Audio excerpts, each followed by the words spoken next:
Yes, you did. I did. Welcome, everyone, to the Unready room where Brandi, Jackola, and myself are discussing an episode of Star Trek Discovery and an episode of Star Trek Picard because we're in that weird 3-week crossover period, right smack in the middle of it. We get 2 episodes of Star Trek to discuss this week. So apologies, everyone, for being a day late, but thank you all so much for joining us at this odd day. So very much appreciated. Yeah. How's it going, Brandi? Well, it's been a weird weekend, and we had snow at the start of it, and then it all melted, and now it's sleeting. So Yeah. that's basically spring in Utah in a nutshell. Yeah. Well, for those of you who know the Celsius system, we were +4 yesterday. We were -12, but feels like -19 today, and then we're +6 tomorrow. Yep. So That's pretty much going to be this whole coming week. Oh yeah, they decided we needed one more day of this. So yes, because that's just bad things always come in threes. So we've got stupid weather, we've got daylight saving time, which can go to hell. Hear, hear. And I do not want to hear anybody whining about, oh, but I like it when it's dark at 10 o'clock instead of 9 o'clock. Wah. I don't care. It messes up your circadian rhythms. Do you understand what that does to your body? It's not healthy. Yeah, the time change can take a long walk off a short pier, as they say. You betcha. I went to bed last night, or I came home last night. I was like, oh, I'm fairly early. I'm quite good. I have to work at 7:30 Sunday morning, but this isn't bad. Oh no, wait, that's actually 6:30 in the system I'm in right now. So that was. I don't think I've ever had to work on a Sunday of a time change, so that was an experience. That phone going off was not a pleasant sound at all this morning. Yeah. But we're not here to talk about that. We're here to talk about Star Trek.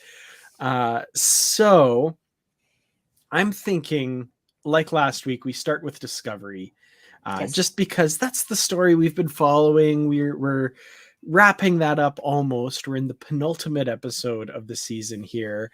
The episode we're talking about is, of course, Species TenC, a title which held so much promise for this episode, and I think delivered on it when it aired. So,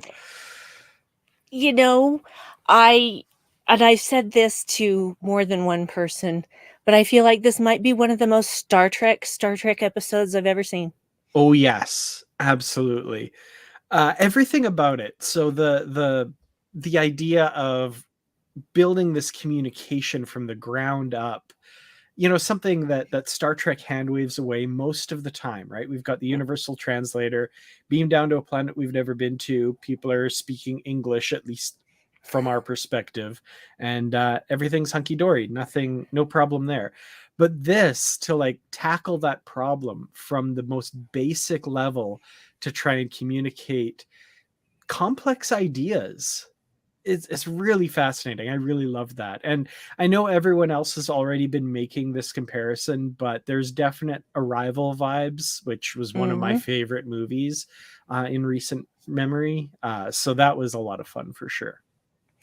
Yeah, I agree with you there. And my husband Dave, of course, said the same thing, that it was very much like Arrival, and except Arrival was a story being told backward. Oh, sorry, spoilers. So, if you haven't seen Arrival, I'm sorry. That's not too. Yeah, I mean, it's been out for a fair few years, And even that, if you watch it, you won't know what the heck Brandi means until no. Yeah, so you're fine. You're fine. It's a really good movie, though. It's absolutely. It's really it's the kind of sci-fi that most people don't expect to like, because a lot of sci-fi is guns and shooting aliens and whatnot, and action tends to go hand in hand with sci-fi. But I like the more esoteric let's try to communicate. Are they here to kill us all? Sort of sci-fi.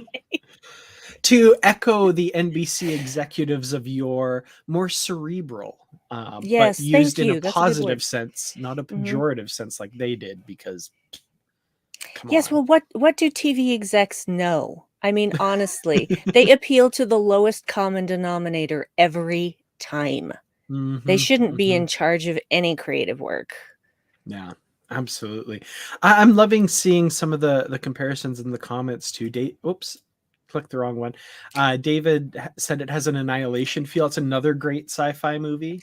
That's another one that popped up in my head as we were talking about Arrival, because I thought, oh yeah, there's got Annihilation feels in it as well, which is a movie Mhm. I absolutely adore. It's so messed up. It's great. It's Love it. wild, and Just I bumped really my enjoyed camera a that few one. times. I watched it on a plane the first Oh, time. I wow. was on a plane home from Florida, and I watched that because our flight was like 5 hours long, and I'm like, "Well, I can watch this for free, so I will." And I was just glued to my tiny screen the entire time. It Awesome, was, yeah. crazy. Yeah. It's a good one. I feel like I watched that in theaters, but I honestly can't remember, but it Oh, I was wish I had. quite good. I wish I had. Yeah. It's amazing. Uh, and Joaquin, some of it reminded me of Contact. Absolutely, yeah. Mhm. The whole Carl Sagan influence, just in general, is just oozing out of the pores of Discovery this week, and last week, Yes. obviously, as well. So Yes. it's pretty cool for sure. Contact, by the way, if no one's watched that either, that's a great film. Try and find the book too, because Book is the better. book, yeah, of course, the book written by Carl Sagan. So I mean, it's awesome, right? Yeah. I saw the book before I read the book before they ever made the movie. Mhm. Before that was even a twinkle in somebody's eye. So I was well familiar with the story. A little disappointed by the ending. Not because of the reason why everyone else is disappointed. It's like, "It's aliens." It's not about that. Yeah, So yeah, that's but yeah. yeah.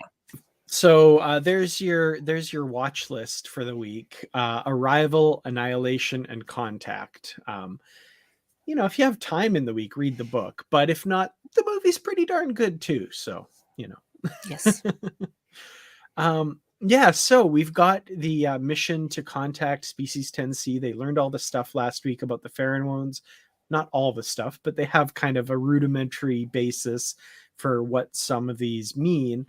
And so they go to the hyperfield, and I thought it was pretty clever. Basically, spray the one that means peacefulness all over the area. And it certainly got their attention. So worked on that level.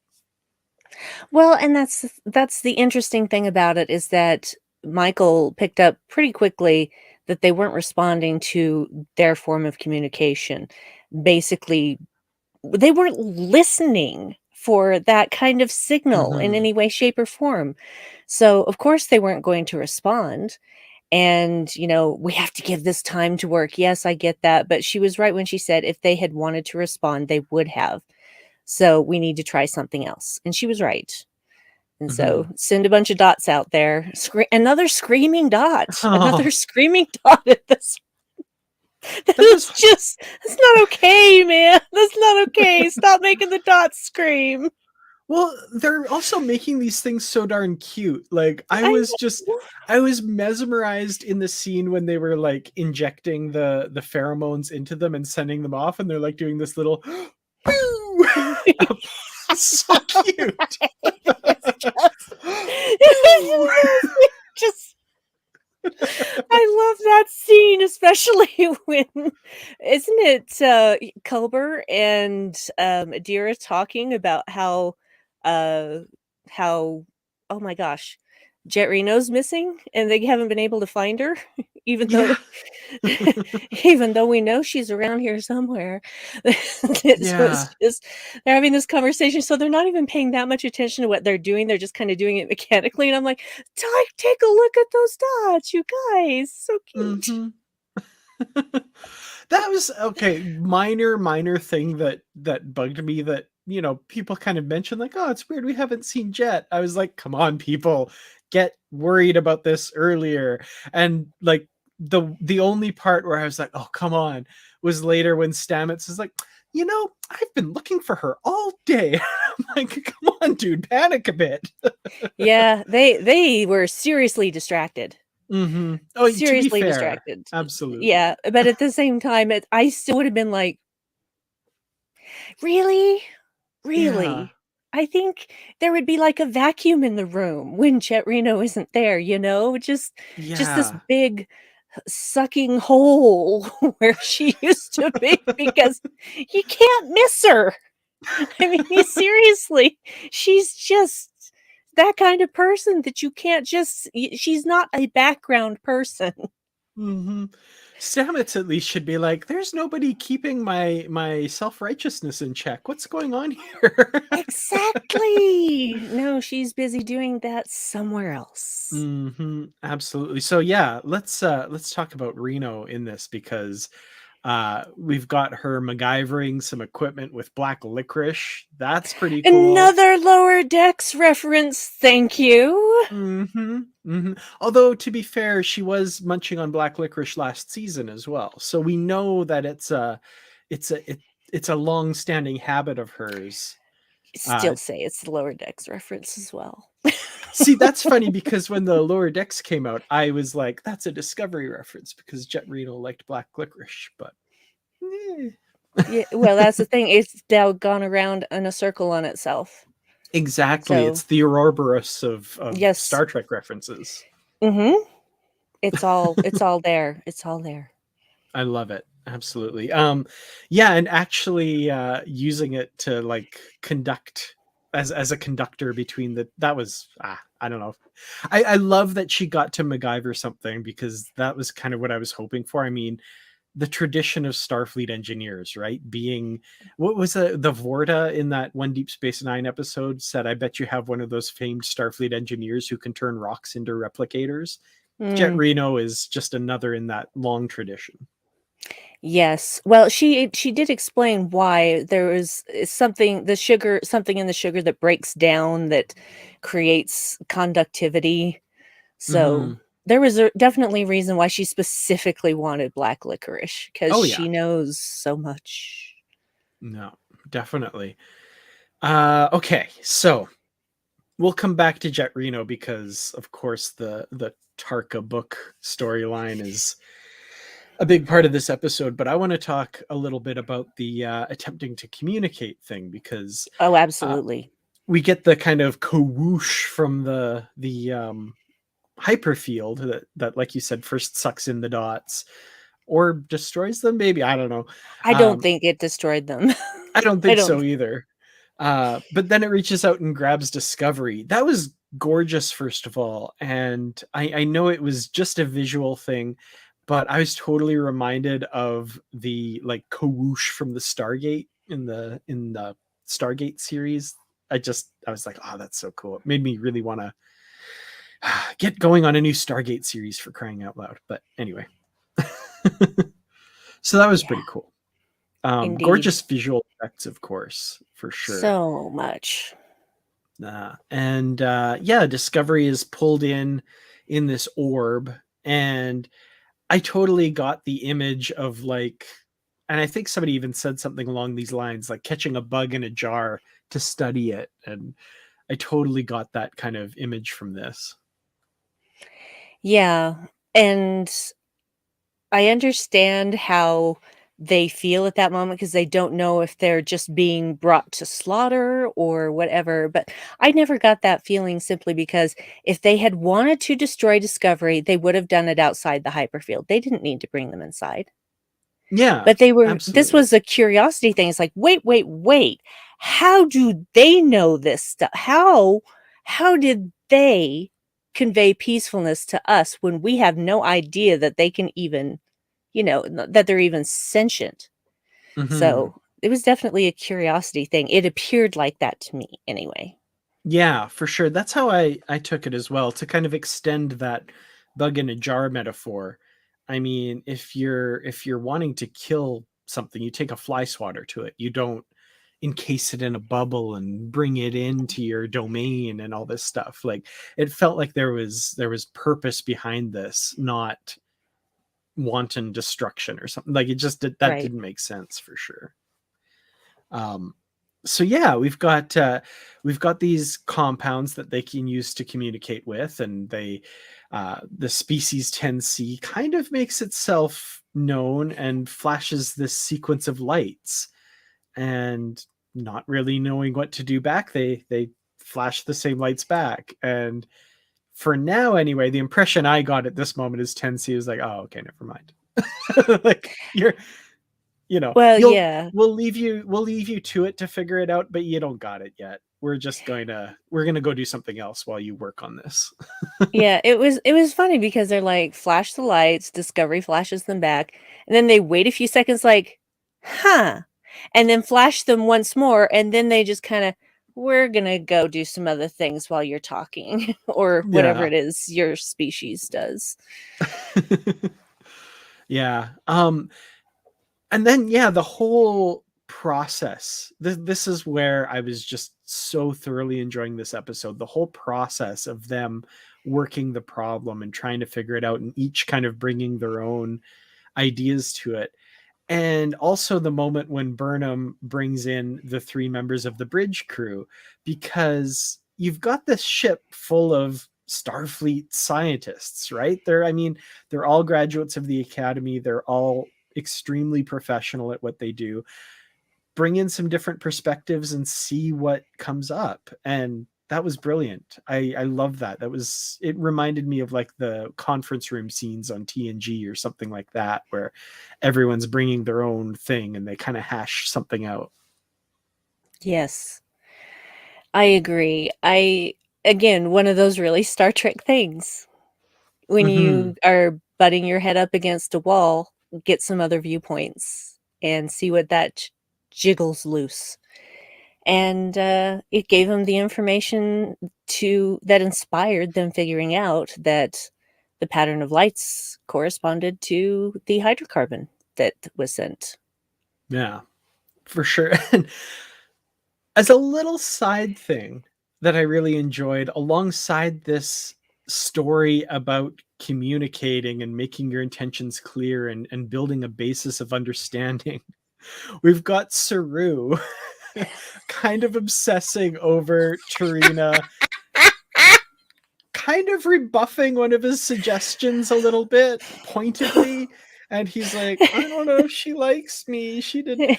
And Burnham's perspective on that like, oh, no. This is a Vulcan thing. She's, overcompensating in public. If Vulcans are close to someone, they'll make a point of trying to, show that that's not influencing them, and that kind of thing. And Sarek did it all the time, drove me nuts. And I started to think back about like all the Vulcans we've seen, and I'm like, yeah, they totally do that. They absolutely do that. Going all the way back to Enterprise, they do that. Mm-hmm. Absolutely. Yeah. So that was fun. Saru and his continued kind of junior high school trying to figure out, does she really like me? Does she not? Thing going He's on. never been through this before, that sweet boy. He Mm-hmm. just doesn't get it. He called her, what did he call her? Strident? I think was the Yes. Oh, talking like a teenager, but using words like strident. Just, I love Sir so much. that was great. Yeah. Speaking of movies and stories that it reminds people of, M's got a good point here. I've heard this several places too. Definitely some shades of Close Encounters of the Third Yep. Kind there. Dave and I said the same thing. Excellent. Yeah, for sure. Okay. One. All right. Let's so they eventually make the connection, and we don't have to get into it, but the patterns of lights are the order in which the molecules read and all this kind of stuff. And once they kind of figure that and communicate some very basic mathematical ideas, we get that pod. And I love that the door in the side of the pod just turns into like a door, like one of Discovery's doors. Mhm. And just that makes so much sense. I love that they didn't like create some sort of elaborate hatch or something. It's like the aliens are, the species TenC are like, these are the things that they walk through. So walk through this one. Like, just so basic. I love it. Yeah, they're really trying to make them feel comfortable and feel like they're not being threatened, Mm-hmm. which I found really interesting, and that of course also gave me hope that they honestly didn't know what the DMA was doing to their galaxy. Yeah, absolutely. And then the other thing, and this part is just my brain always trying to figure this out because it's still something I want an answer to someday. But when they walked out of it and they walked onto like a replica of the Bridge of Discovery, I was like, oh, Calypso, is this the Discovery in Calypso? What's the? And I'm like, no, no, Dan, just stop, just relax. You're not gonna get, but I'm still always like, when is that going to happen? What's going to go on? What's going to explain that? So for like half a second, I was like, wait, no, that's dumb. Why would that? No. No, they're not gonna stick that in during an episode like this. You're gonna have No. your day, Dan. You're gonna have it, and it's gonna come at you in a way that you didn't expect, and you'll just go, Mm-hmm. oh, I finally have resolution. Mm-hmm. And because whatever they do will match one of the like 16,000 different scenarios that someone somewhere has come up with, like half of us will go, I knew it. I knew it. I Mhm. totally knew it. And yeah, no. Yeah, whereas I'm just like, just yeah, it's fine. I Mhm. I hadn't thought about it that much since it happened, and you know, I just figure someday we'll know. I'll wait for it. Yeah. I honestly, at this point, even like we know Zora can dream, even if that just turns out to be one of her dreams, I'm like, that's cool. I'm okay with that. I just want to know. I understand. I understand. I just want to know how this season's going to end because I have not gotten my screener yet. Dang it. Well, at least that is something that you know for sure when you'll find out by, if not sooner, you know. Well, So, that's the thing is there was a pattern earlier on in the season where generally what they do with each new series, they give you 3 episodes about 2 to 2.5 weeks before the series premieres or season premieres. And then after those episodes have aired, you usually get the next screener the day after that episode has aired. But with mhm. Discovery season 4, it's been all over the place. There was one time that we didn't get a screener until Tuesday, and the episode was airing 2 days later. Hmm. So, yeah, it's just been kind of weird. I'm not complaining. I'm not being angry about it. It's just weird because it's usually more of a predictable schedule. Mhm. Yeah, no, fair enough. I'm over here. I can't watch it till Friday night, darn it. But I'm so sorry. oh, the it's tough. The internet, I need to stay away for those Mhm. couple days, which is tough when you moderate a Facebook group and Oh, a yes. bunch of other stuff. So it's like, oh, but I appreciate everyone's been pretty good about keeping stuff to the spoiler threads and stuff, which because I set up the threads, I get notifications for, so I need to like really quickly swipe those away. Um, Yeah. but all of what we have both just said summed up, very Mhm. true, very true. Yeah, okay. Stop comparing pain. So yeah, we're on the faux Discovery Bridge, and the moment, of course, where they make a real connection and start kind of sending more than just mathematical concepts. They send ideas, and they figure out a way to represent us, like us, right? The people represented aboard Discovery. And they send the equation DMA plus us equals terror, I believe it was. And the message they get back is the greater than symbol and then sadness. And the way they interpret that, and the way I believe they're correct, is great sadness. The Mm-hmm. species TenC was not aware of what they were doing. Sorry, I'm just reading some comments. Me too. I'm trying not to. It derails me really fast. You guys rock, by the way. Thank you.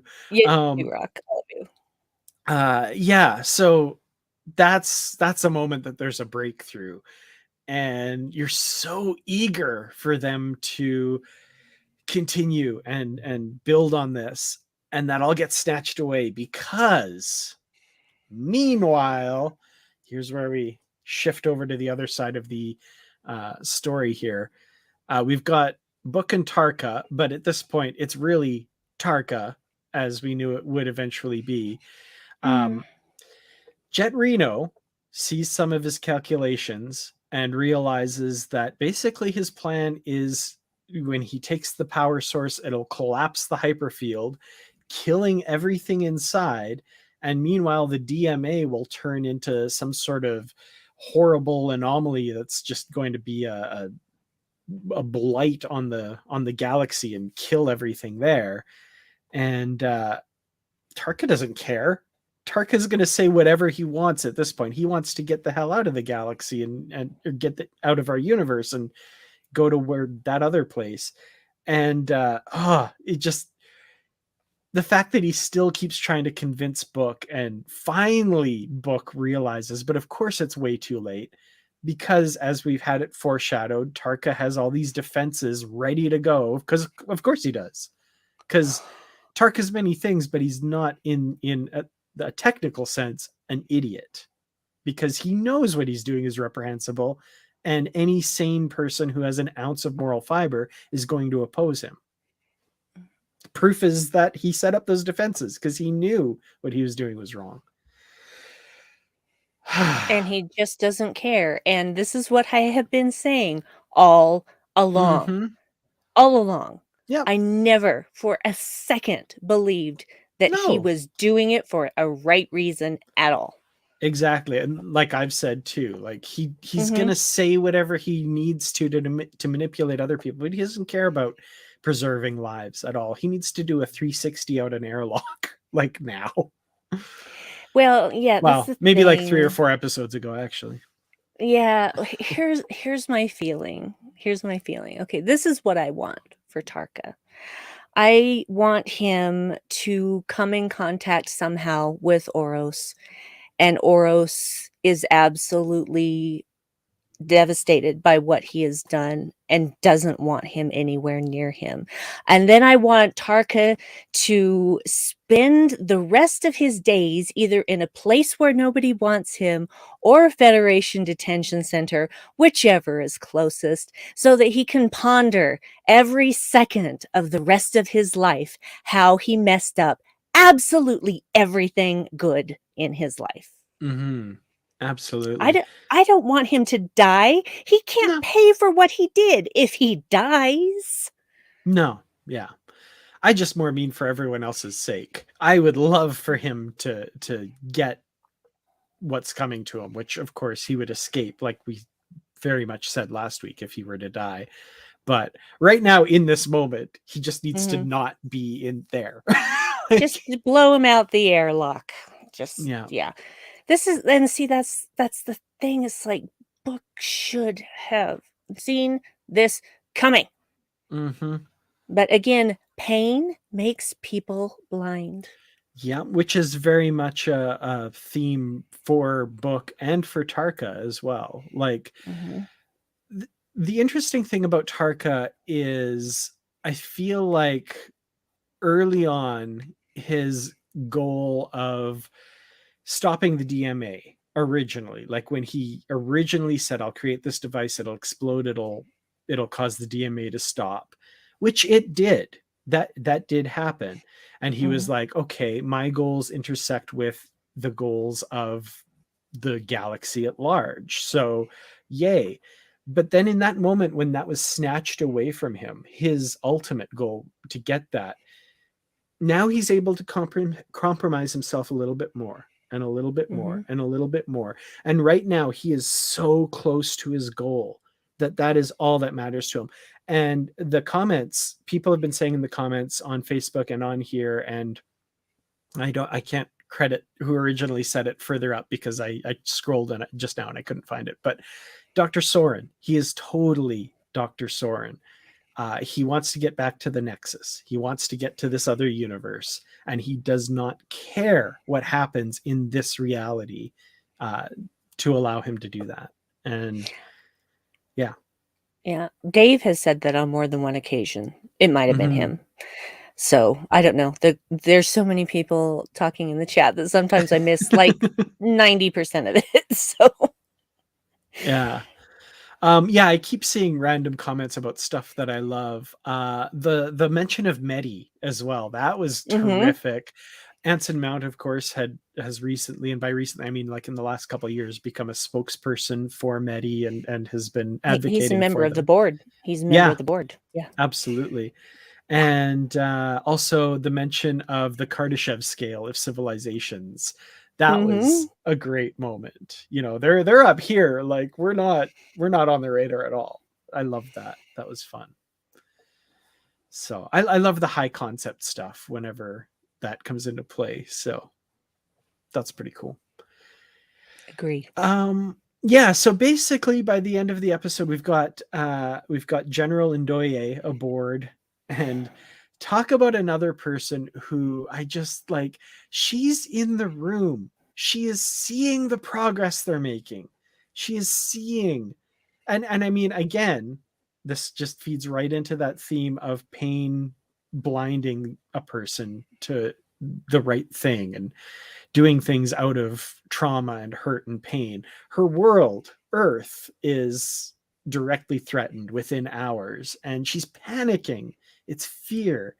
And but still, just the fact that she goes through with the burning the hole in the thing with the Discovery's engines so that Book and Tarka can escape.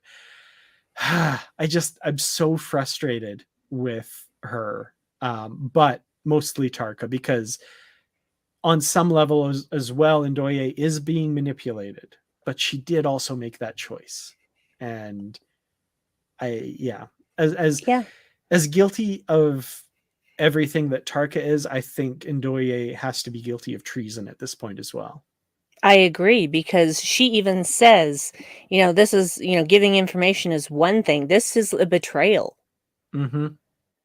And so the fact that she went through with it anyway was really, really disappointing. It's just she lacks patience, and she fears what she doesn't understand. And that is that's often a mindset of a soldier, because you have to, being a soldier is not about learning about your enemy. It's then you see them as people. That's not how it works. You want to disassociate yourself. You want to see them as inhuman, for lack of a better word. And you can't feel sympathy for them, because then you can't do your job as a soldier. And she's really caught in that trap. Yeah, absolutely. Just a little sidebar. So the Kardashev level, for anybody who doesn't know, and Punk Rock Zoologist I see actually has jumped in to answer as well. It's a rough scale of development of spacefaring civilizations. It's something that off the top of my head I don't remember what the levels are, but it's, a certain level you are using all of the resources of a planet. At another level, all of the resources of your local star. And I think it's a big jump after that. I think the jump up from that is all of the resources of a galaxy is commanded by your civilization. If I'm remembering correctly. So, okay, here we go. TJ's got it here. Yeah. So level 1 civilizations have harnessed all the energy of their own planet. Level 2 have harnessed all of the energy of a star, and so on and so forth, up through the levels. Thanks, TJ. We can always count on you. Absolutely. And there, yeah. So level 3, 2 to 3 is a big jump, but it's, yeah, star to the galaxy. And yeah, crazy. Big science fiction thinkers of the 20th century. Pretty cool. Woot. So yeah, that's where we're left at the end. Basically, Tarka escapes through the hole, and they're off to do whatever the heck it is he thinks he's going to do. And of course, contact is immediately cut off, and Burnham and everybody are returned back to Discovery, and red alert's going on, and they don't know what's happening. And I think one of the last things is Reno and Book are starting to be able to try and break through to communicate. So to be continued at that point, I guess. Yeah, I like the reaction of the TenC, because suddenly it looks like a lightning storm in that gaseous cloud that they're in, and just instantly they're back on Discovery. That was crazy editing. I was really impressed by that. Like, really impressed by that. So yeah, that was one of those moments where I just went, wow. And at that time I was just like, wow. And then the second time I was like, wow, how did they do that? Digital effects are really coming into their own. I do want to touch on one scene that made me very emotional, and that was Saru and Burnham in her quarters. Yes. Or was it her ready room? I think it was her ready room. And Saru, she's explaining that, she's scared, she's worried, and she has to appear not to be either one of those things. And Saru tells her about the scream thing. and she's like, and he's like, shall I demonstrate? She's like, yeah. And she's like, just waiting. And then when it happens, and she just kind of is like, look on her face is so great. And then he's like, okay, let's do it together. And then that release obviously was a good short-term solution for what they were both going through. And then when she says, there's no one I'd rather be walking into this with you, and I'm just like, I love their relationship so much. When you go back and watch episode 1 of season 1, you're like, you had no idea they were going to get to this. It's just amazing. I love their relationship, and I'm glad we had a quiet moment. Well, a screamy moment with them. Grudge wasn't too pleased with that moment, though. No, and I understand why, because I have yelled in the presence of my cat before, and he was not amused. So basically, it's like getting low to the ground and just looking at you, ears flat, like, what are you doing? Shut up! Yeah, cats don't like that. Yeah, for sure. I'm loving some of the discussion in the comments about Saru laughing at having disturbed Grudge. And Ricky says Saru laughing feels like an outtake that was so good they kept it. I want to watch that again, but I can see that, I think. Yeah, that's pretty cool. Yeah. Grudge. She's a queen. She shouldn't have to put up with this. So absolutely, she should not. I guess so folks in the comments, if you want to give us a rating for Species TenC, and Brandi, final thoughts about the episode and a rating.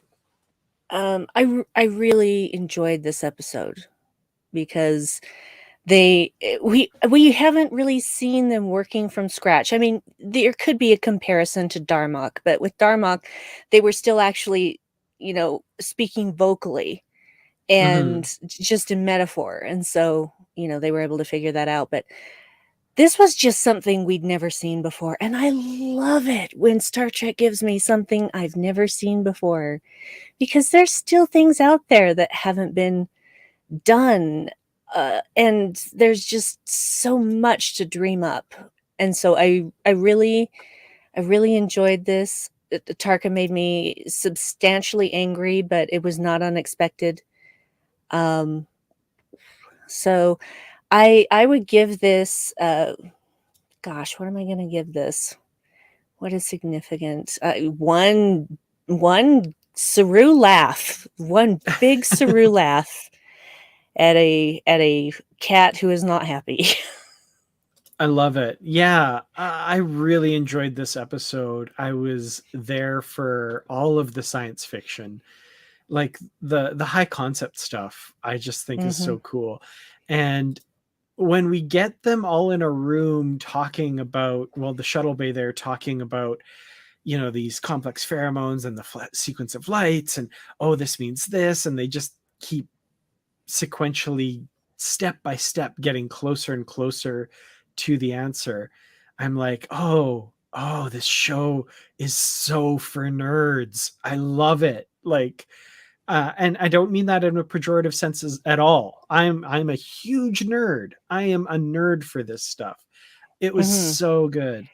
Yeah. That was so much fun to see them working that problem, and the actiony stuff at the end. You know, I know we're all leading to this final conclusion, and you've got to have the dramatic stakes. I do have to say, the show did something interesting in that it made me as disappointed as I'm sure the characters were that communication got cut off so abruptly, because I was right there with them going like, we were so close. And yeah. Loving some of the ratings here. Really, you know, it occurs to me now, this just popped in my head, but they got to be really careful with Saru and Burnham screaming at each other, because what happened the last time a Kelpian screamed really loud? I'm just kidding. I'm sorry. Circumstances are different. Context is important. Yes, it is true. Context is for kings. But I'm just saying. Sorry, Reference I'm sorry. acknowledged. Yeah. I'm just saying they got to be careful. Yes. Well, I don't think anyone, either of them, will be doing that very often. I don't think so. I'm just sorting through the rest of the ratings here. There's a lot this week. Some really good ones. I'm seeing some mathematical equations that I'm assuming aren't ratings. Yeah. All right. Cool. Excellent. Well, we have another episode to talk about. So, yeah. We do indeed. So we've also got Star Trek Picard. Oh my goodness. And one more. Sorry. I just want to try and make sure I don't miss anybody. So if I have missed anyone, I do apologize. So hopefully I'm getting everybody's ratings out there. So yeah, Star Trek Picard, Season 2, Episode 2, Penance. And this is, of course, we've got, like I said, 2 Star Trek series going on at the same time, but 2 very different Star Trek series at this point, telling very, very different stories. And I would sum it up as saying, like, both of them are showcasing parts of Star Trek that I love, but very different parts of Star Trek that I love, which is really cool. So we pick up right at the end of last week's episode, The Stargazer, where Picard has found himself in this strange, twisted world, not himself, and Q is there, sort of explaining everything. And the first thing I want to say is, even before the shocking moment that actually made me gasp at the screen, I was already, like, the hairs on the back of my neck were standing up with regards to John Delancey's performance as Q. And at first, he's not even saying or doing anything really different from how he played Q before. But for some reason, I'm just like looking at the screen sideways and kind of backing off a bit. Like, I am feeling that there is a menace there that wasn't there before. And I really have to credit John Delancey's acting in this scene, because it's hard to quantify, but it was even before he gave off like the really obvious signs of it, I was already like, wait, what's different here? And it blew my mind how easily he was able to communicate that with just a few very minor performance choices. Yes, well, that is just the magic that is John Delancey. Mm-hmm. So you can communicate so much without saying a word. And he does it exquisitely well with the tone of his voice, the way he holds his body, um, just the facial expression, little micro expressions in that expression. So when the whole when the whole backhand came, it did not actually surprise me. Mm-hmm. And that is when I knew this ain't no game. This is not even getting flung into the Delta Quadrant and encountering the Borg. Mm-hmm. Something is happening here that is threatening all existence. Yeah. I love that you brought up the episode Q Who, where Q puts them in the path of the Borg, and Patrick as well, quoting from that episode, because Mhm. I was trying to think when I last thought of Q in this same way, and I this surpasses that for me. Like, but Yeah. that was the last time that I thought of Q as a bit of a menace, right? Like as a, and I don't mean menace in the sense of annoyance. I mean in the sense of like a threat and Mhm. dangerous. And I'm getting serious dangerous vibes from Q here. Like, he is not going to Yes. take Picard and put him in Sherwood Forest. That's not, Mm-mm. that's not going to happen. No. Um, but yeah, incredible performance. And yeah, like you, before the backhand was coming, I still gasped at that because it's visceral. It's right in your face, literally in this case, I guess. But it was, it wasn't surprising. Like, it was shocking in the moment kind of thing, but it was like, okay, yeah, that's what's going on here. Yeah. Mhm. And also Picard is kind of noticing something else in Q, which is interesting. Like, he's asking, like, are you all right? What's going on? And then later in the episode, he describes Q as not quite sane in his mannerisms. So there's definitely a lot more going on here than we know, of course. And yeah, Yes. there we go. Mhm. Unhinged is a great way to put it. Absolutely. Yep. Yeah. So yeah, we've got Picard in this strange world, and Q's showing him around, and we get the I reference acknowledged, of course, when he says, "How very yesterday's enterprise of you." Uh, I liked that. How very through a mirror darkly. I didn't like that because that's a little too meta. You can get away with that on lower decks, but I feel Mhm. like that was really out of place here. I get that, and I totally understand that reaction.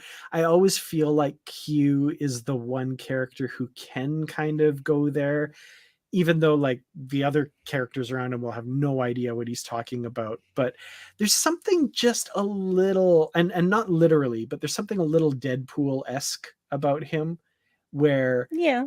he, he's never gonna quite wink at the audience, but it feels like he has his finger on the artificiality of the universe more than the other characters in a weird meta way, even though they would never directly acknowledge that. I feel like Q could get away with it a little bit. Yeah, and I get that, and I know I'm in the minority in this. I'm just like, okay, I get the meta stuff. That's fine, but when you start referencing actually episode titles, ugh, Mhm. that just didn't work for me. Fair So, enough. but you know, I will say I disagree with everyone who's been saying that the Through a Mirror Darkly is a reference to an episode title. I don't think it is, because that's just such a famous quote for what is happening in this episode. And Picard even said it in Star Trek Nemesis, right? When he's talking about Shinzon, he says, "Now we see but through a mirror darkly," right? And the episode is in a mirror darkly as well. So I honestly think that was a literal literary reference. I don't think that was an episode reference. Okay, that's fair. But your mileage may vary. Your mileage may vary. Wow. I'm very tired. It's been a crazy week. Yeah. So, okay, let's talk about Picard's study, because everyone is geeking out about the the Deep Space Nine references / horror show that we get here. Yeah. I was not geeking out about that. That No. was just horrifying. That was just horrifying. I wasn't going like, "Oh, cool, look, they're bringing this person into it and this person into it. Sure, it's only their skulls and they were murdered horribly, but hey, reference." That is not my reaction to this scene at all. No.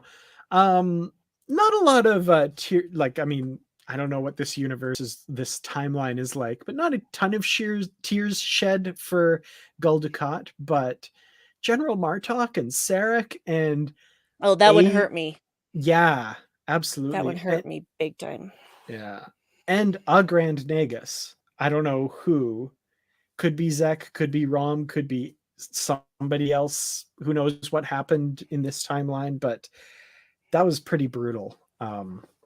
Yeah. They really kind of went all out on that.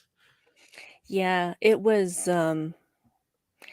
I'm not, it wasn't over the top, I'm not saying that, but it was truly horrifying.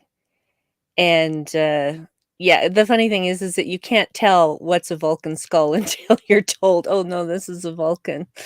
And I was just really, I felt really sick during that whole thing. I mean, I prefer Dukat just getting yeeted into a fire cave. That's more my way to see him go out. So. I like that. Yeah, for sure. Yeah, so we're learning little bits about this universe and Picard's role in it, and how he's gotten to where he is, and slaves. There's Romulan slaves working at his chateau. And I had this discussion with Bruce on Positively Trek, and there's something especially chilling about this timeline, and it's not in the same way that the mirror universe is. Like, everybody, of course, is going to compare this to the mirror universe, and Of course. there are obvious comparisons to be made. Let's just take that as read, for sure. But the mirror universe, the implication always was it was something like the Roman Empire or something like that never fell, and it carried on through. We know that, like, it existed back into antiquity. That's just a totally different universe where things went completely differently from a very early time. This universe, or this timeline, we learn diverged in 2024, 2 years from now, very specifically in our future. This is our future. This is a path that we could very potentially easily be on. And on my darkest days, and I do have those from time to time, I think we are inextricably on that path from time to time. I don't always believe that. I try and be as optimistic as possible, and I often succeed at that, but some days I don't. And that was deeply terrifying to me. Yeah. Deeply terrifying, and also like, yeah, that makes sense to me a bit, that our world could produce this future. And I think that's what separates this from a mirror universe story and makes it so much more terrifying. Agreed. Basically, because I worked for too long in retail, I very quickly learned that the human race is doomed. And it's not through, any kind of exterior influence. We will destroy ourselves. Because unfortunately, the great majority of people will only do the right thing if it is the only thing they can do, if they have Mhm. no other choice, which is kind of like what Earth was like when the Vulcans finally made first contact. Is there were people who had banded together to survive and to try to make a better future, and there were still those that just wanted to be raiders, basically, and Mhm. try and destroy things and try and mess stuff up. So, even with so much of the Earth's population decimated and people coming together and realizing, oh, the only way that we're going to survive this is if we work together, there are still going to be those people that just absolutely will refuse to accept that we're all stronger together than fighting. And they're just going to do what they want. Mhm. And even in the Star Trek future, there are still people like that. Tarka. So it's just one of those things. I wish that humanity could rise above, but we have proven over and over and over again that we will only make the right choice when there's no other choice to make. Mhm. And usually when it's too late to make that choice. Yeah, absolutely.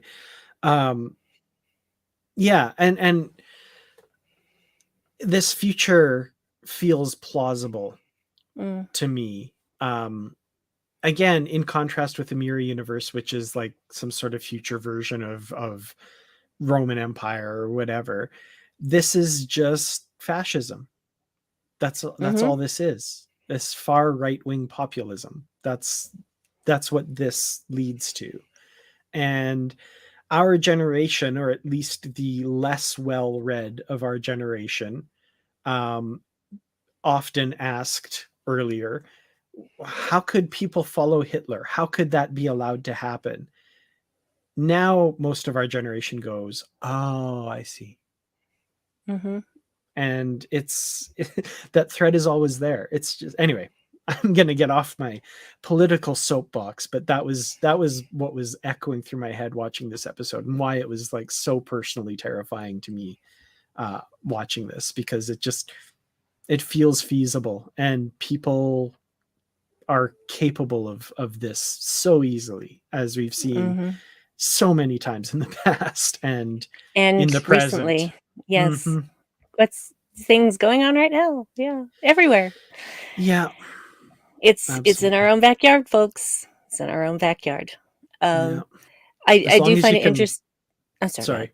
I was just going to say, as long as you can always find a scapegoat to point Mhm. at, it'll always thrive. But anyway, Yep. whew, go ahead. Sorry. Yeah. Well, I was just gonna say, there's a lot of taking the stuff that we know and making it the exact phonetic opposite. In this, instead of the Stargazer, we have the World Raiser. Hmm. Yeah.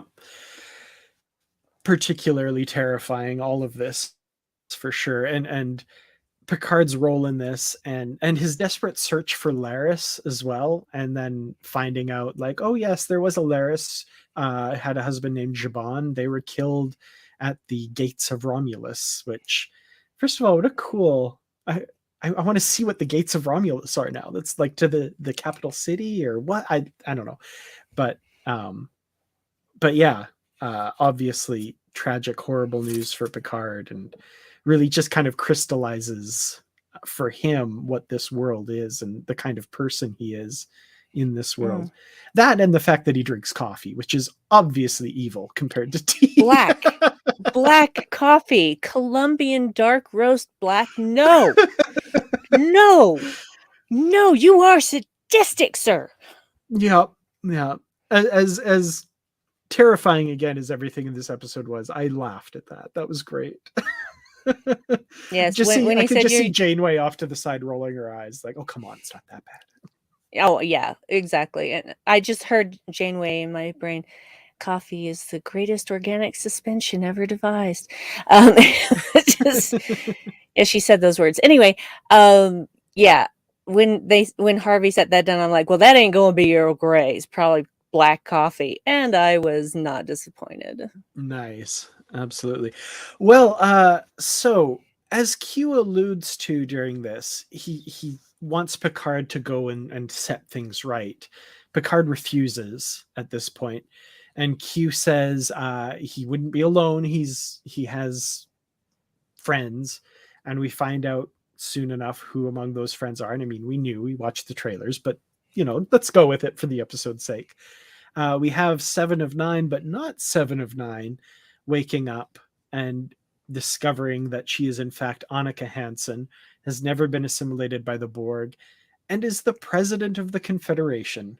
So that's at first I was like, well, that's really convenient that she'll not in a bad way, not in like a oh how convenient way, but like, oh, that's convenient, that'll really help out. And then I realized, no, she's going to be under so much more scrutiny than anyone else. And what a terrible position to be in, because she's going to be in the spotlight continuously. But it's Seven of Nine. She handles it, and she's amazing.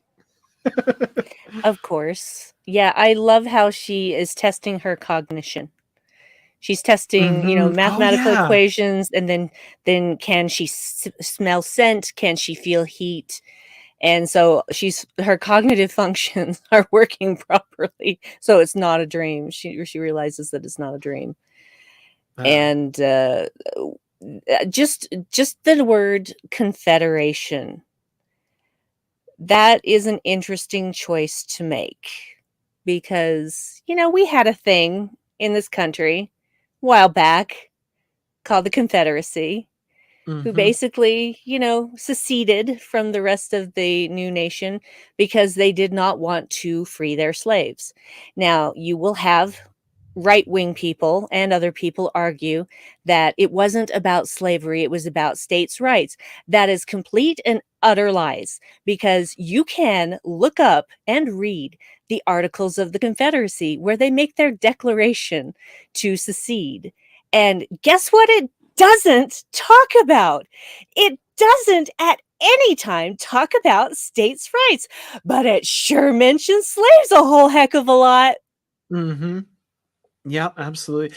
Now it's funny, I do have to say, watching this as a Canadian, not immediately getting the reference, because for us in Canada, Confederation is the process of British North America becoming Canada and bringing provinces into the Union of the Confederation of Canada, right? So for me, I was like, oh, and then it was, oh wait, no, right, American writers, oh yeah, okay, no, Yeah, this is something else. It was not a mistake, them calling it the Confederation. Absolutely. And Ricky, thank you. Yes. Yes, I didn't mean to infer confederations are all terrible, but I was Oh no, no. saying, like Dan said, American writers, they knew what they were doing when they named it the Confederation. Yeah. And I mean, this might get me in trouble with some people, but let's not pretend that Canada wasn't founded on a pile of bones and blood as well. So let's just this whole continent was. This whole yes, continent. Let's not absolutely. pretend that we honestly have no legal right to be here. So but yeah. So where are we? So Seven of Nine, of course, is the president. And we find out, of course, Rafi is a commander in the Confederation forces, I guess, and Elnor is, of course, being a Romulan, is a dissident, I guess, taking part in these protests or a rebellion of some kind in Okinawa, where they're striking back against the Confederation for their crimes against different worlds. And this was a truly heartbreaking moment. This young woman who's with Elnor, this wide-eyed idealist who is talking about being free, and then she just gets shot. And I wanted to know more about her and all of this, and it's just like, it's over so quickly. It's like, oh my god, what's going on? That was brutal.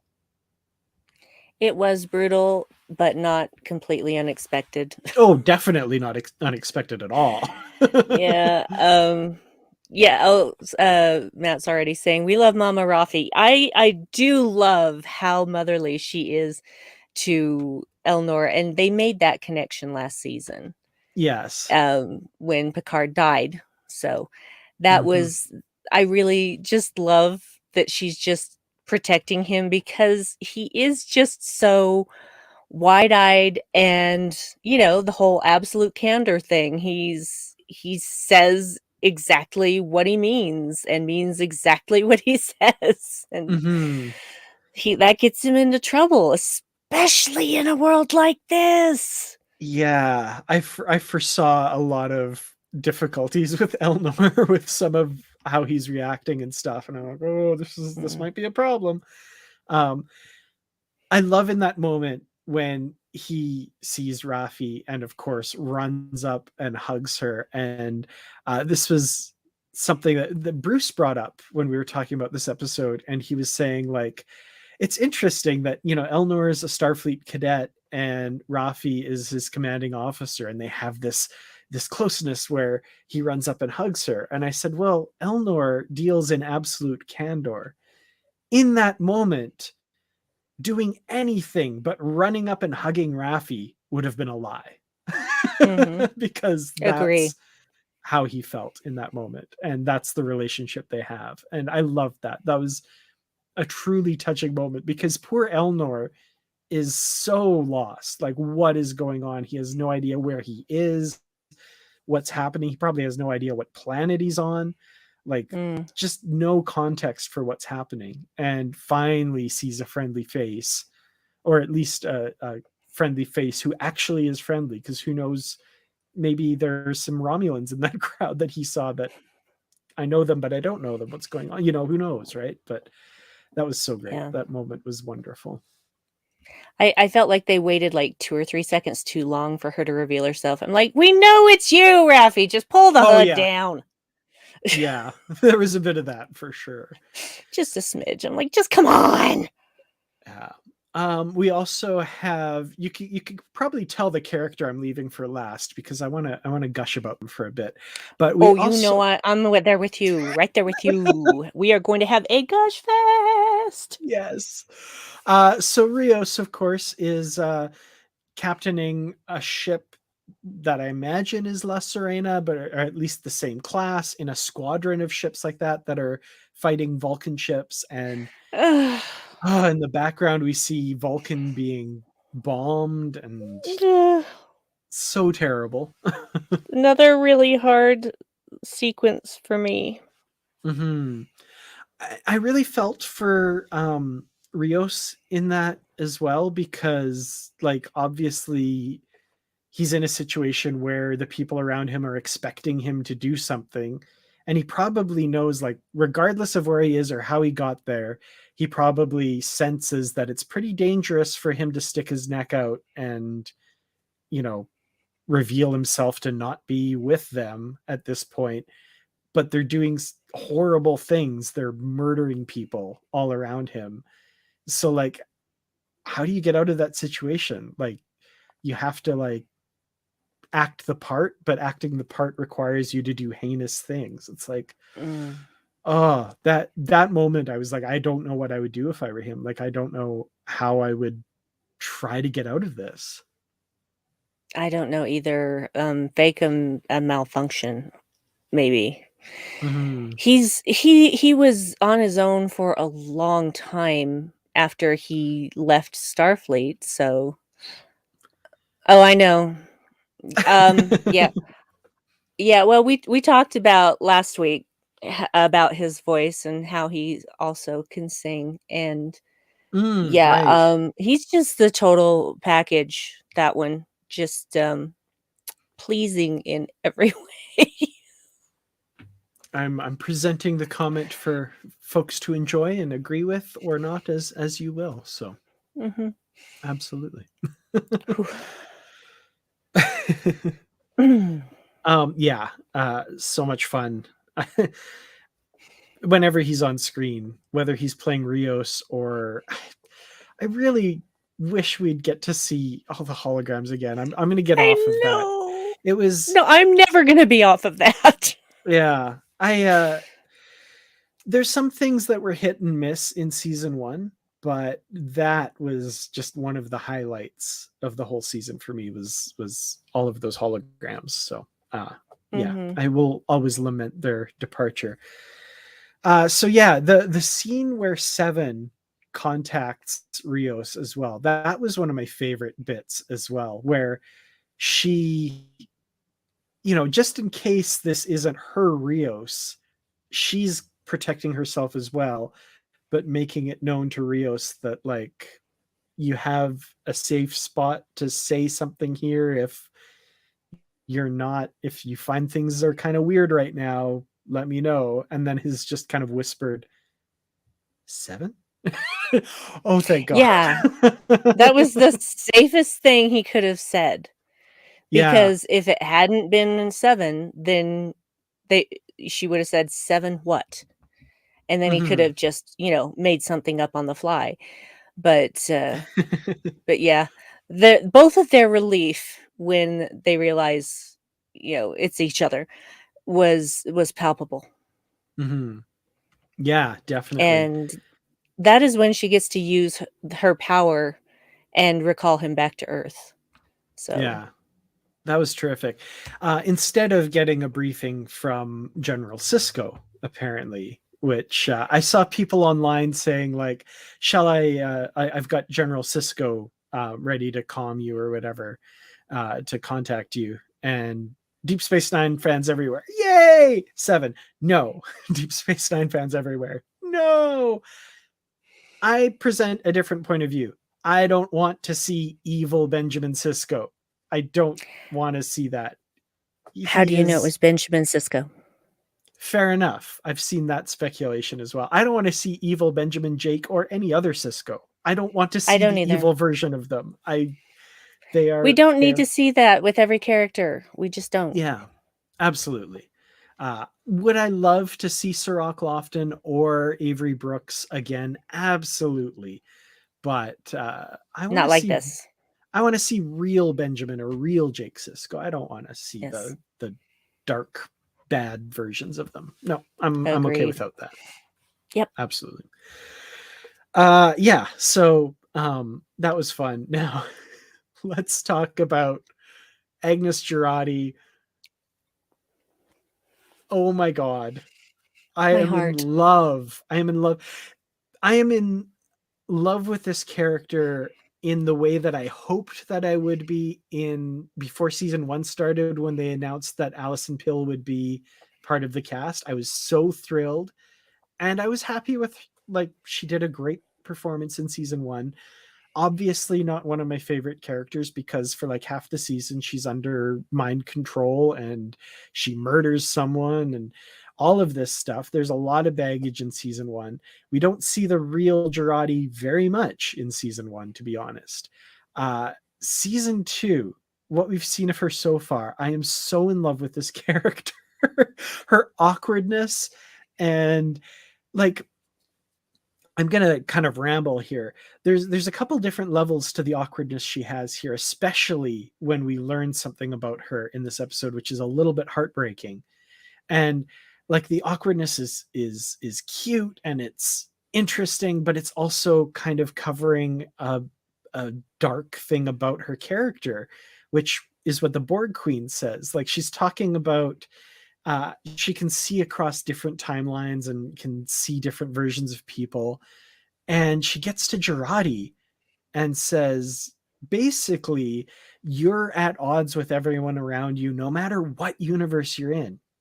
So, like, the confusion that people are feeling because they're in a different universe, Girardi feels that all the time, even in her own regular universe.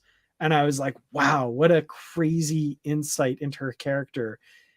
That sucks, and it must be horrible sometimes for her to have to deal with that. And B, that might give her a bit of an edge in this universe because she's used to feeling that. And obviously, as we see in this episode, is able to roll with that and work with that. And I think that's brilliant. Yeah, she said it's this feeling of unbelonging you are used to in any universe. Yes. And I identified so hard with that. So hard with that, because there has been a great portion of my life where I have felt unbelonging. And there are Mhm. still situations even now where I just feel like I am not part of this and yet I'm in this. Why? It's very alienating. There is some stuff that I saw online, which is why you never read the comments. Never read the comments. But there were some people who were saying, and two different people who said this. They were both men. Were just like, I don't want any more ditzy, awkward females, and I'm less like, oh, Oh my thanks for god. reducing it to like the lowest common denominator. That is not what is going on here. Have a little, oh, I don't know, um, have a little perspective on what it's like to be a Mhm. neurodivergent person, maybe. Yeah, And right? also bite me. Yeah. It's interesting to me that like male uh portrayals of neurodivergency result in like the awkward genius, you know, that's how they're perceived by audiences, is like, oh, what a misunderstood awkward genius. And women characters who are doing the exact same character, suddenly we're throwing the word ditzy and stuff in there, and it's just like Mhm. it's the same thing. And the double standard is disgusting to me. But yeah, It I is to me too. obviously yeah, As for an sure. awkward neurodivergent genius, it's definitely okay, not a genius. Not a genius. But awkward and neurodivergent? Yes, sir. Hmm. Well, I mean, I don't want to stereotype, but I feel like there's a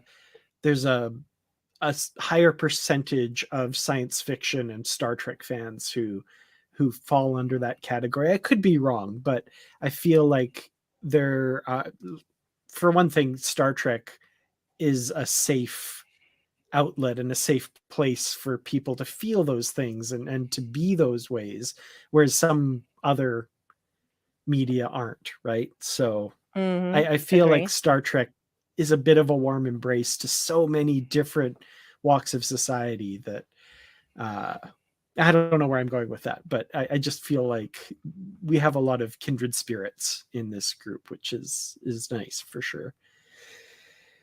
Ah, speaking of awkward and stumbling over words, hi. Yes, um, welcome to our show. This is what we do, and we do mm-hmm, it well. Um, absolutely. yeah.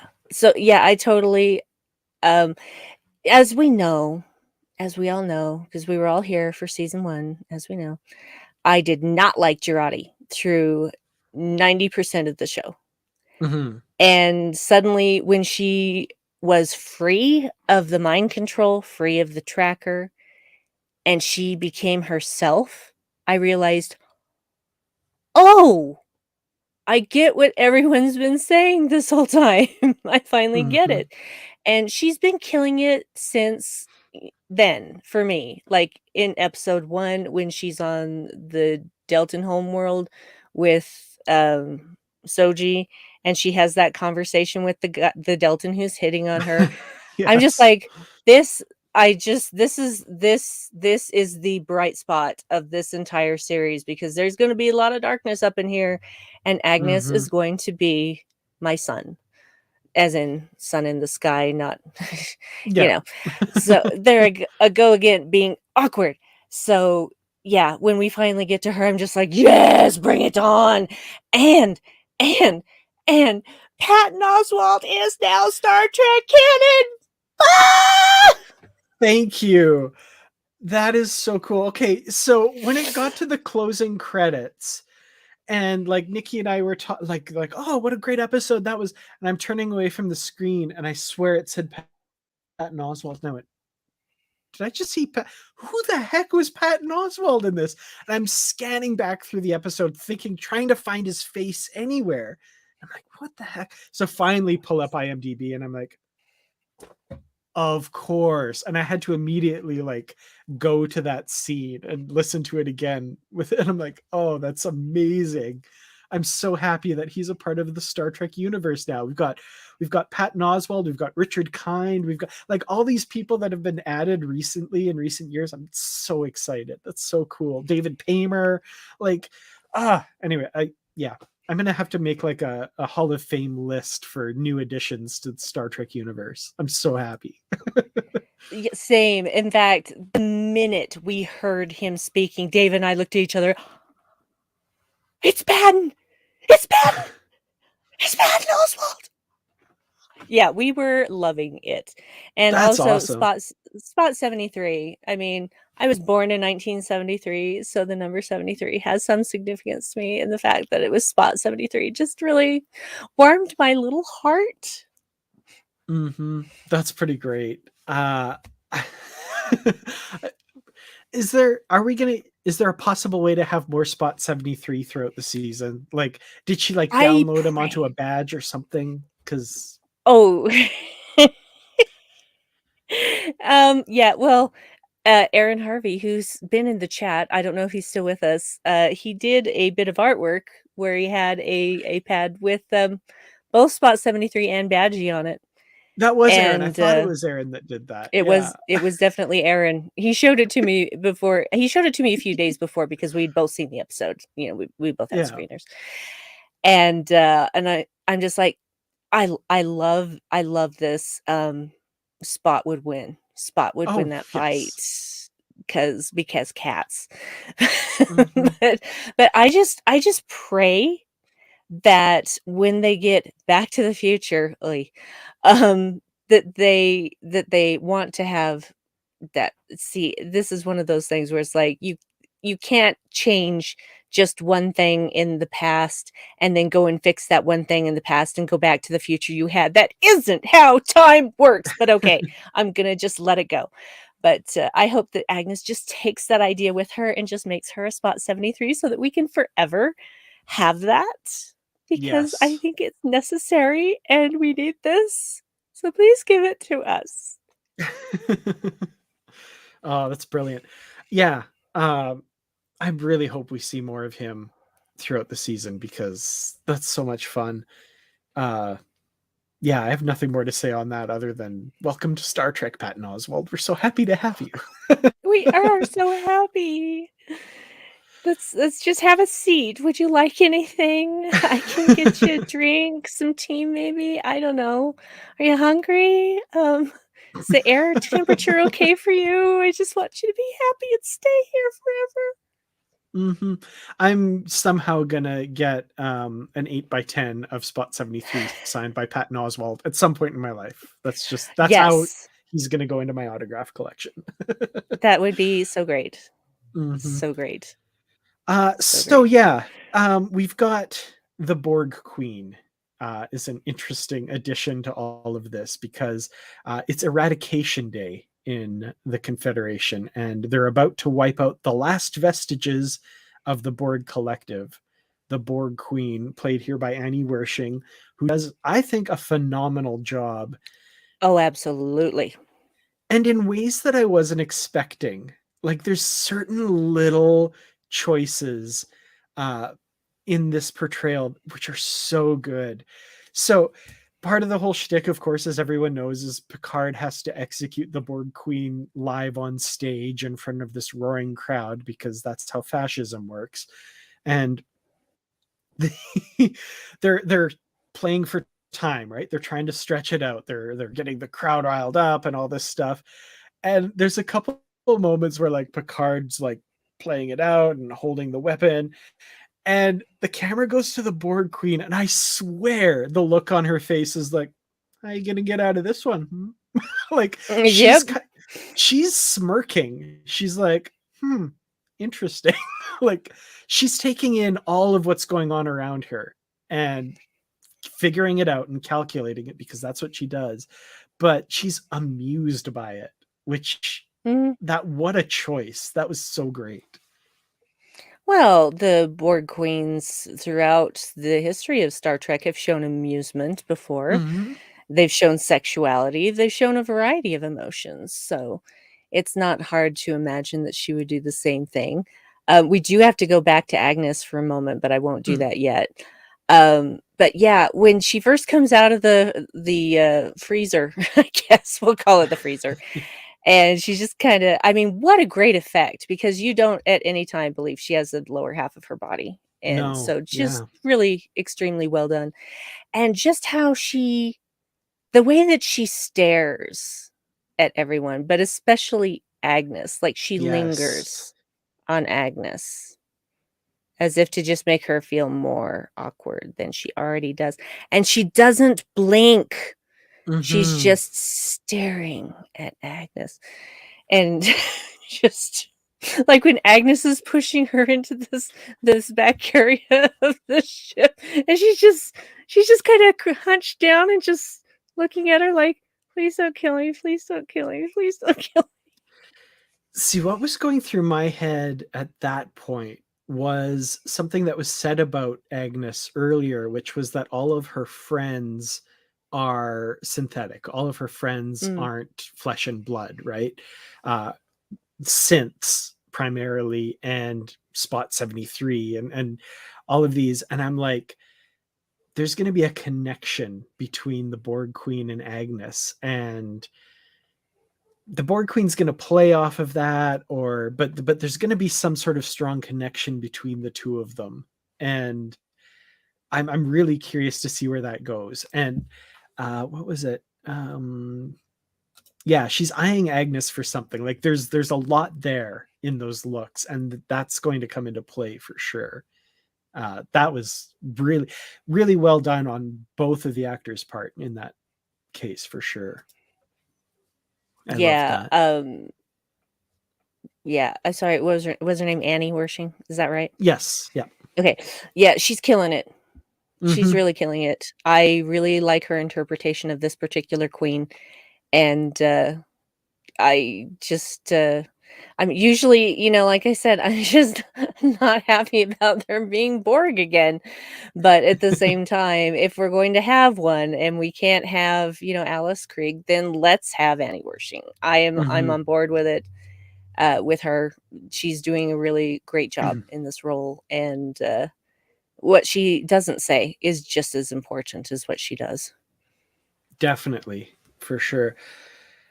Okay, so one of the oddest moments of this episode, and but one of the most interesting and coolest as well, is when they do finally, Agnes, who is the genius here, and manages to get through the defenses and the override and gets them all beamed up. They all beam up to Rios's ship here, and the camera does like the traditional, like, here's your team shot, and it's like all our characters and the Borg Queen, and it's like record scratch, like, what, this is so weird. I Yeah, love that. that's exactly Rios's reaction. It's just like, "What? No. No, we've already played this out. No." But She's their Spock because you're gonna have to slingshot around the sun because we haven't done that a couple of times before. Oh, wait, we have. mhm. But yeah, they can't do it without a Spock-like brain. Apparently, Spock has a brain akin to a Borg queen. I don't think he would take that as a compliment. Probably not.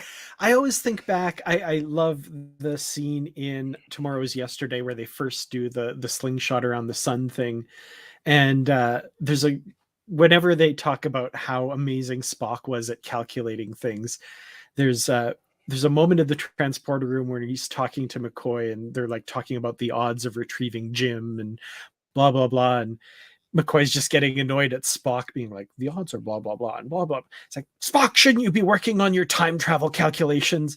And Spock just looks over at McCoy and raises a brow and says, I am.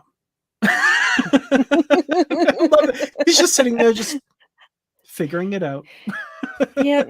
I And love and that. there's the opposite of that in Star Trek 4, the one with the whales, where he comes to Spock and he says, "You present the appearance of a man with a problem." And he's explaining, that he's trying to calculate their trajectory back, accounting for the uh, weight of the whales in the water. And Mr. Scott cannot give him exact numbers. And he's saying all of this scientific stuff. And McCoy just goes, "Naturally. So what's your problem?" And he says, "Well, I can't, time is no longer a constant. And because I don't have the exact figures of what these whales in the water weigh, I don't know." And he's like, "Well, you're just going to have to do your best. Make a guess. Yeah. Guess, Spock." Guessing is not in my nature. Well, Eh, nobody's perfect. eh. And then when he tells Kirk that he's going to make a guess, and Kirk says, "You, Spock? That's extraordinary." And he says, "I don't think the Admiral understands the gravity of this." He says, "No, Spock. He means that he feels more confident about your guesses than most people's facts. So you're saying it is a compliment?" "Yes. Then I shall make the very best guess I can." One would have hoped he would anyway, but Oh, he appreciate the would. He would. sentiment. He's still recalibrating his brain. He's getting in there. He's just recently been rejoined with his body. I mean, it's not like everything's instantly fine, but it does make for some fun comedy. Absolutely. Well, the end of this episode, we feel like they're kind of on their way. They're gonna get away, but their defenses are overridden, and Seven's husband, who we should say, I did see people asking in the comments. I don't know if it was answered in the comments as well, but Seven's husband is actually played by Issa Briona's father, which is John. that's pretty cool. I think that's Yes. great. He beams aboard with his security team, and the one thing that I immediately noted in this scene is you have a line of people in front of you, with the exception of the Borg Queen, the only non-human, immediately shot. And I'm like, yep, that sounds about right. That was Elnor, just pointed ears. And that felt very real to me, which for this society. Yep. It happens in our society right now. I felt that was a very pointed and very prescient commentary there. I think this whole season is going to be a commentary on what is happening in the world right now. As the best Star Trek usually is. Absolutely. Agreed. As is mentioned here, bringing us to, we mentioned Issa Briona's father. Issa Briones as Soji is not in this episode. And I'm thinking, like, all our main characters who were at the Stargazer or in that area, I think my hypothesis is Q plucked these characters out specifically to join Picard. I've seen and I know of other people who think differently. Like, was it all of the ships, all of the crews, are they all moved over? I don't think so. I think it's just like this group of people. And I'm thinking back to like the previews and stuff, and I feel like, I could be wrong, but I feel like the only shots we saw of Soji were all like at that reception that we saw in episode 1. No, okay, we saw some other shots of her, but it was definitely not from that reception. Okay, interesting. That's what I recall. That's what I was. Okay, because I'm wondering, has Soji been brought across as well, or not, or what? So, or does she not exist here? I don't know. Yeah. So, because, as someone else pointed out in the Facebook comments as well, one would think that Soji would also possibly be useful in that position to calculate the time travel, in much the same way that the Borg Queen could and that Spock could. Perhaps Soji could as well. So it's interesting that she's not here for that. I personally think that this is about human superiority, and they are not going to allow the creation of a synth that can do anything better than a human can. That is Mhm. why all of these synths that we've seen are your typical, just, the ones that we saw on Utopia Planitia that got hacked and destroyed Utopia Planitia. Mhm. So that's all we've seen as far as synths, except for Picard's synthetic body, and he only gets to have one because he's General Picard, I guess.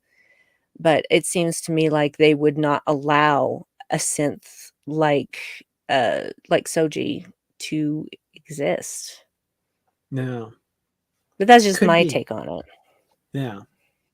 I'm interested to this is one season so far where uh like for as much as a general idea of how we know the season's going to go, and we know several big things that are obviously going to happen this season, the way it's played out and the details have all been surprising to me, which I'm enjoying the heck out of. I think they're bringing me along for this ride that I'm just really enjoying, and appreciating the story that I feel like they're trying to tell here. And I'm really curious to see where they go with it and how Soji or any character like her may or may not figure into it. I'm curious to see how that happens. And of course, we've still got Brent Spiner's other Sung character to show up at some point, other than holographic statue form, at some point during the season. So, yeah. Again, this episode, the way it was going is it seemed like at the end they were going to blast off and go into the past. And that doesn't seem to be the case. We're still in the future of this corrupted timeline for a little longer, which I really appreciate. And it kind of makes me think of the structure of season one, where it wasn't until the third episode that they really started off on their adventure, and everything else was kind of set up for it. Uh, but I really appreciate that. I'm liking the setup. I'm liking that it's taking it's like a deliberate pace to set up the story, but at the same time, it's very fast moving as well. So it's a bit of a contradiction there, but I'm loving it. The pacing is, I think they're killing it on that.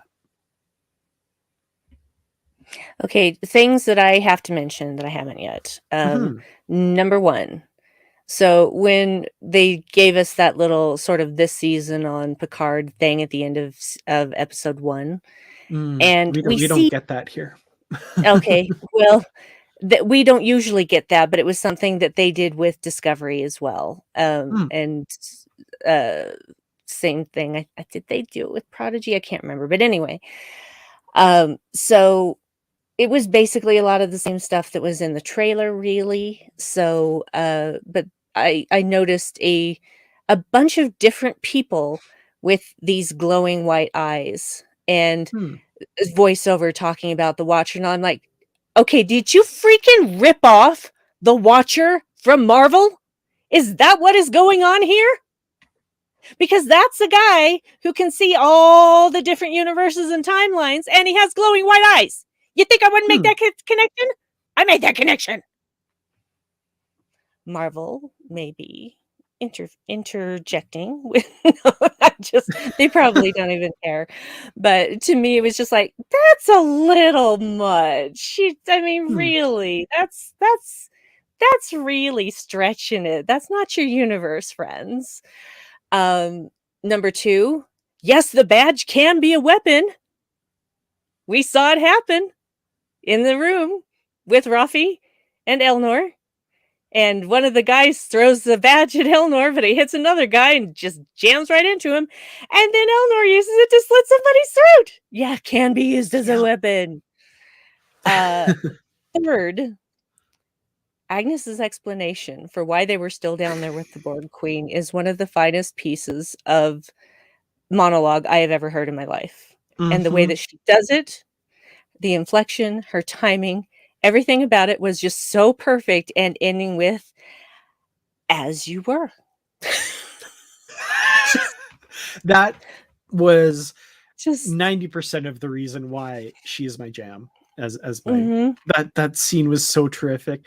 And just like casually dropping in explanations for her previous flubs, like, mhm. oh, Annika 7 shots over there, well, that's a different story, and then just moving on from that.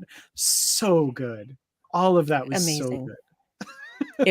It was I've watched that like 5 times now. Just that part. Just that part. Because I'm just every time I'm like, "Is it as good as I remember?" Yes, it is. Mhm. Yes, it is.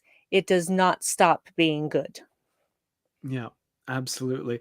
I feel like, I don't know, I 7 shots needs to become like something that sticks around as a nickname or something. Like, I just that was so funny. So clever. Um yeah, there's so much good about this episode.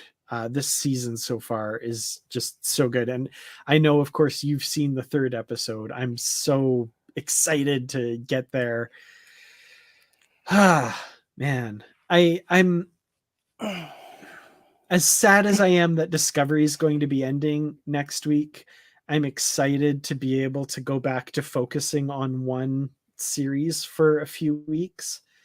That said, next week I'm so excited for Discovery's finale. I can't wait for that. And also Picard's 3rd episode in season 2 here. So yeah, lots more Star Trek to discuss. And I guess any other final thoughts and ratings for Penance? This goes, of course, for the commenters as well. Yeah. I actually struggle a lot with this episode, especially since I've seen it 3 times now. So I saw the Hmm. first with the screener, saw the second during the Picard premiere, and then this was my 3rd time watching it on Thursday evening. And by the 3rd time, except for the Agnes parts, it felt so slow. It felt, "Get on with it already. I don't need to see everything about this time. You're not even gonna stay here very long."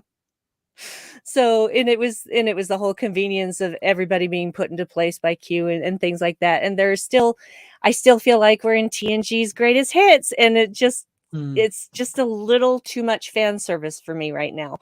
I'm not saying I hated the episode. I'm just saying it wasn't my favorite thing that I've ever seen. Hmm. So I will give it an Agnes soliloquy is my rating. Nice. Yeah, that's a great rating for sure. I really enjoyed this episode. This week, I think both Discovery and Picard really knocked it out of the park.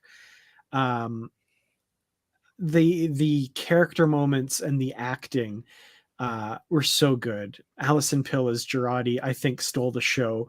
But I also just have to credit every single actor on the show that is putting in just a command performance here. From Annie Wershing as the Borg Queen, I think really does a lot to propel a lot of the last third of this episode. I think she does an incredible job there. Uh, Patrick Stewart himself, of course, I think is I'm really feeling his disgust, but also confusion and all of that. Like, that felt very real to me. And going back to the beginning of the episode, John Delancey just still blew me away with his performance here in a way that, like, I've always liked Q, but like this was the first time in a while that his mannerisms and just the micro expressions and the all of that just came together so well.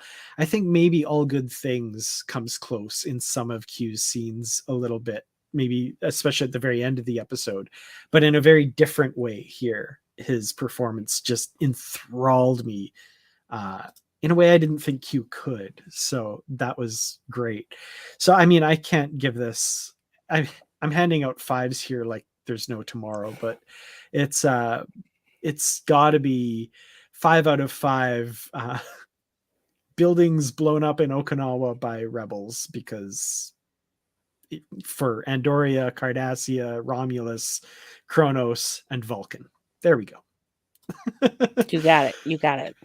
Whew, yeah. Still looking through other people's ratings here. Really great. Yeah, all of these people better survive. Thank you very much. Perish the thought. Anyway. That's dark, Mossy. Wow. Ouch. Yeah. Oof.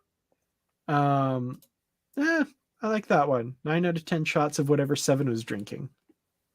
I like it. All right. Brandi, this has been a marathon hour 45-minute Star Trek talk, but I've loved every second of it. When you're not here talking Trek with me, where can people find you online? Oh, you can find me in the usual place. Just go to my Twitter handle, which is Brandywine12, and I'll be posted about the stuff I'm doing. It hasn't felt like an hour and 45 minutes to No, me. definitely It not. feels like we just started and now we're finishing already. So yeah, just go there. I do some other Star Trek things and other things and stuff, and you can just find it all there. Excellent. Yeah, and I'm on Twitter as well at Kertrats, Kertrats, and the Positively Trek discussion group, and of course the Positively Trek podcast that I do with Bruce Gibson. So yeah, thank you all so much for joining us this week. Thanks for showing up at a different day and time. Really appreciate it. Hopefully next week, maybe back to a normal day. I actually honestly don't even know what my schedule is next week yet, which is a little infuriating, but we'll get it all figured out, and we will see you then. So live long and prosper. And we have to meet next week no matter what, because it's Discovery's finale. So season finale. Just so the Season haters finale. don't. Yeah, no, they've already been renewed for season 5, so just back off. Yeah. I'm just waiting for like me being quoted as a source that Discovery's actually done after season 4 or something, just because I slipped up that way. That's the thing, is that people will take things out of context however they can manipulate it to make it sound like what they want to say. That's what they do. Absolutely. That's what it means to be a troll. Yay. Well, you'll never find us doing that here on the Unready Room. We may be unready and disorganized, but we'll never lie to you. So No. have a good night, everybody, and live long and prosper. And all